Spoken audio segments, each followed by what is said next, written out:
Welcome back. You're watching The Buck Stops Here. Time now to meet a very special guest on the program tonight. Olympic medal winner and sporting star Saina Nehwal. Saina has just penned a book on her life, on her journey to stardom. And she's joining us now to tell us how she's always been playing to win.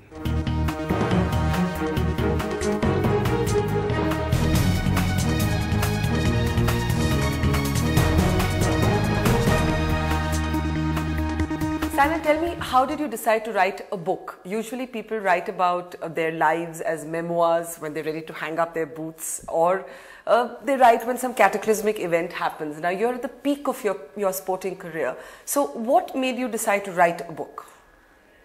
It was actually not for me. It was for the youngsters who get inspired by me.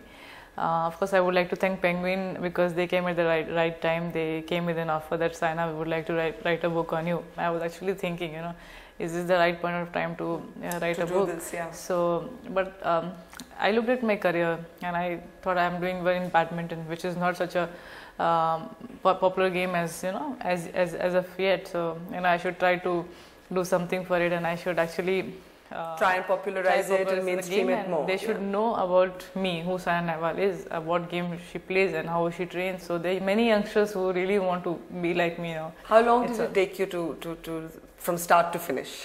It was total of 3-4 months, and of course I couldn't give so much of time because I was playing so many tournaments, but I think Penguin India really, they pushed me, and I really want to thank my co-author Arvinda, who really worked hard with me. In fact, it's such a simple book, anyone can read it and will know about my story from my childhood till today. So your story is of course an incredible story, and you write in the book about how it was not that you grew up with a lot of wealth. Your father had to dip into his provident fund savings. You didn't even know that at first. You would always lose rackets. You write about that. How hard do you think it was for your parents? Actually, I didn't know about it. I didn't know about it till last 2 years. I got to know when I won 3 titles in a row. That time my father came forward and he started speaking in interviews, saying that when she started playing, I used to take money from my friends or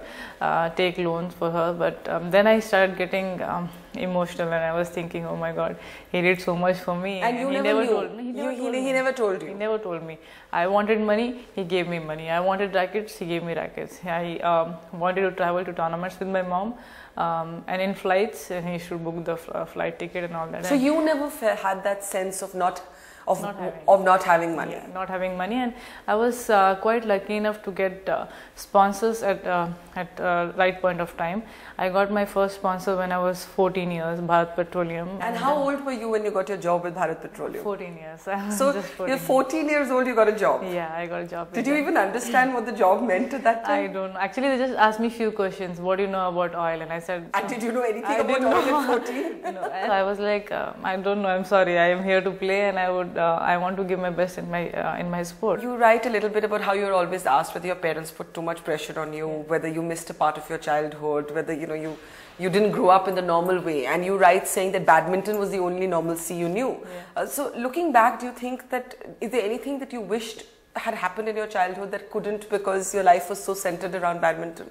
Actually, that point of time, I never thought I would take it professionally or something. But my mom always had that, goal for me. She was like, Saina, you're going to be an Olympian. When I was only 8, she told me that, and I was like, what are you saying? It's. Where did she get that from? You think? Why did she think that? I think because she used to play before badminton with my father. So my father used to just play for fun, but my mom was always, even for first, she used to take it seriously, and she used to always, play with that feeling of winning and all that. So she was more competitive. More competitive. They thought, because we're familiar to badminton, so Saina should just take it up as just for fun. But I never thought I would, be really pushed so much and really be encouraged my parents so much. And she told you were going to win a medal when you were 8. Yeah, she told me that you were going to play Olympics. She never told me that you're going to win medal. But slowly, when I started showing the progress, and at the age of 12, I played my first international at the age of 13, 14, I beat Aparna Popat, who was world number 27 then. So that with that progress, that time she told me, Saina, you're an Olympian for me and you're going to win medal. But you started off with karate, right? Yeah, I was because I was a very sporty person. I used to play all kind of sports, but I was not very much interested into badminton. I used to just see. You never were interested in badminton? No, I used to do swimming. I used to play table tennis. I used to play cricket then when I was small with boys, and then I used to when we shifted, then I did karate for a year. But what happens is karate is too tough for girls. You know, sometimes when you reach the higher stage of belt, so I just said, you know, I'll quit here and maybe I'll try some other sport. But that's all. I think it was all destiny. You know, I never thought I would be where you are today. And be where I'm today. You write about how, because of the way your life took this shape, you couldn't make many friends, you know, because you were always traveling and it was a sports fixated life. So did you miss that growing up, or to not have friends? Actually, I don't know when the time just went by. You know, I'm just playing 8 hours a day, 9 hours a day. I'm eating, sleeping, resting, and for me, standing on the podium is you know, the biggest kick in the world. Yeah, biggest thing. You know, everyone looks up to me because I'm winning titles. You know, I don't enjoy like how others do, but I enjoy when I win tournaments. I want to sacrifice myself for my country. You know, I want to win as many titles possible for my country, which nobody's done in badminton, and I'm very. So you don't miss having friends? I mean, you're 22. But I love winning, you know. This is my passion, and winning feels better than having friends. Friends, yeah. Anytime, you know. I want to be known as Saina Nehwal, the biggest badminton player from India. Well, you're already known as that. I want more, you know. It's never enough for me. You know. I want more titles. How has being so accomplished changed your life? I mean, you write a little bit about that, about the little things that change in life, about how you have to exit from a side door when you go to watch a movie, how people now recognize you. But in small ways, your life has changed, because you write about how there was an auto rickshaw driver who used to take you to the stadium, and he had photographs of you inside his scooter, and then you go from a Maruti car to a BMW. So you started off in this auto rickshaw and you now drive a BMW, but you know, have you changed?